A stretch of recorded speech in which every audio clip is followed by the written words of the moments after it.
crimping a pass-through Ethernet connector on some Cat6 cable.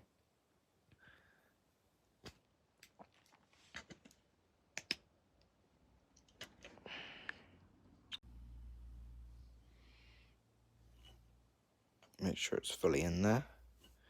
Make sure your connectors are sticking out the other end, and pull the lever. And it should hopefully maybe give it a couple pumps. And then you might have a couple of ends. You just snap them off, and you can pull them off, and then you can pull the ends off, and then that's a nice cable. Although that does look a little bit ugly, it will be functional, which is all I really need it to be.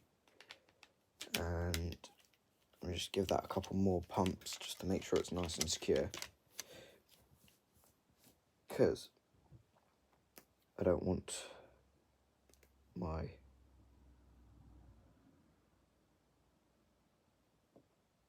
things falling out.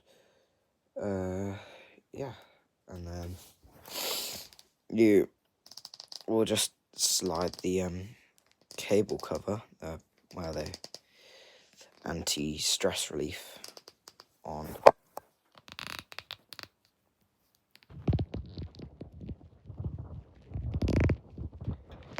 Just like this, and then just like that, you've got a perfectly crimped Ethernet cable that you can plug in.